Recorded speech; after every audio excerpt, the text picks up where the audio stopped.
Hayi hordoftoota kiyyaa jira jirtu nagaa keessanii anis jira nagaa kootti galanii gooftaatti tolu.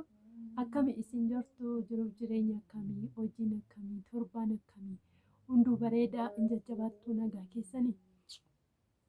Nuti jira nagaa keenya torbaan guyyaan hunduu bareedaa galanni isatti haa tolu. Akkami isin jirtu nagaadha. Nutis jirra. Har'a ergaa xiqqoo tokkoon dhaammachuu dhufee jechuudha. Innis immoo maalidha? Warra haamilee namaa cabsanii jechuudhaan. Warra nama cabsuuf jaallatan, warra jireenya namaatiin morkan, warra bakka yoo isin waan tokko gootan kan ittiin tolle hin beeku maaliif akka ta'e. Har'a nama akkasii kanan taajjabuu dhufee jechuudha. Warra yeroo isin waa gootan ittiin tolle jechuudha. Hojii keessan tuffatan jechuudha. Ani yoo tuffatanis maalla galche ani maaliif ofitti amanamummaa nan qaba. Ofii nan boona. Eenyummaa kootiin nan boona.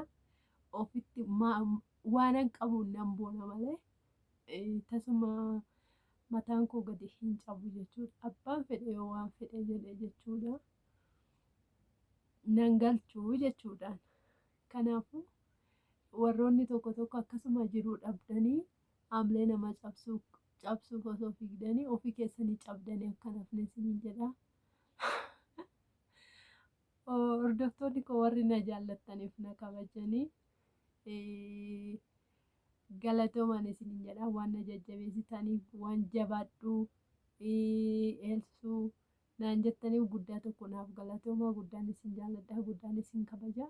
Garuu immoo nama kana isin fuulduratti qeequu waan an dhufee fi akka uumaa tokko naan hin jenne abdiin qaba jechuudha. Innis immoo nama tokkotu waan inni naan jedhe ati namni fooqee ijaaree namni dhagaa ijaaraa ati yeroo hundumaa tuufoodhuma haraadhaayyuu biyyoodhuma haraadhaayyii. Biyyoodhuma haraa viidiyoo hojjettaayi maali viidiyoo waanuma gaarii hin hojjettu kanuma manuma biyyoo birqii gooteetu yeroo hundumaa fiddee miidiyaa keessatti nu agarsiiftaa waan biraa hin qabdu waan nu agarsiiftu manaan jedhani jechuudha. Innaan ani immoo maalin jedheeni agarsiisus dhiisus mirga kooti. Tuufoo aros biyyoo aros kan koo waan ta'eef ittan boona maleeyyoo homaa gadi haamilee koo hin cabsu jechi kee haamilee kiyya hin cabsu jedheetiin nama sanaaf deebise jechuudha.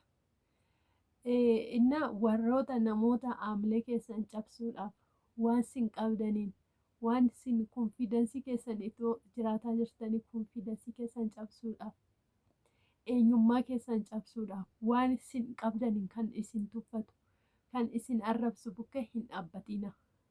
Maal isiniif godha? Homaa isiniif hin godhu. Namni maalummaa namaa cabsu maalummaan isaa kan cabedha jechuudha. Namni haamilee namaa cabsu haamilee isaa kan cabedha jechuudha. Kanaafiyyuu jennaan gonkumayyuu nama maalummaa keessan cabsu hojii keessan tuffatu waan isin qabdan isin qeequu barbaadu waan isin hojjettan isin qeequu barbaadu isin wanni ta'uu bukkee hin dhaabbatinaa isiniin jedhaan hordoftoota kiyya. Kanaafuu ani garuu namni sun garuu ana cabsuudhaaf haamilee koo cabsuudhaaf jecha kana naan jedhee ani garuu I don't care jedheera dhiiseera jechuudha.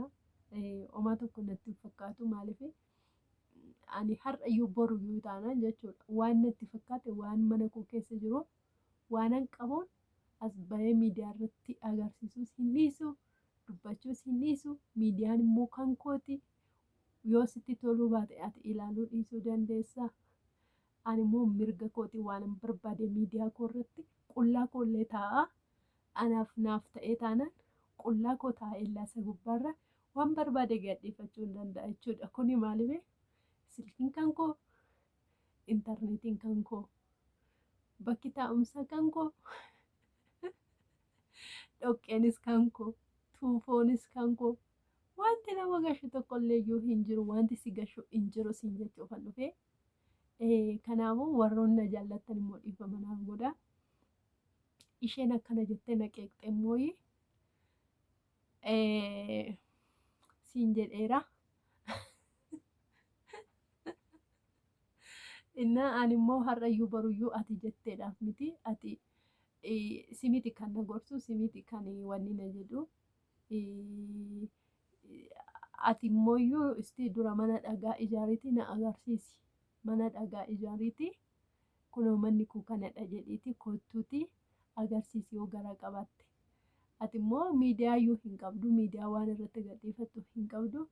Inaanfata akkana si godhe malee waa biraa miti siin jedha.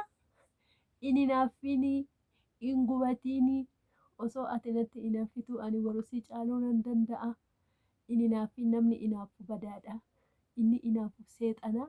Siyyuu seexanatu si keessa jira kanaaf inaaffita.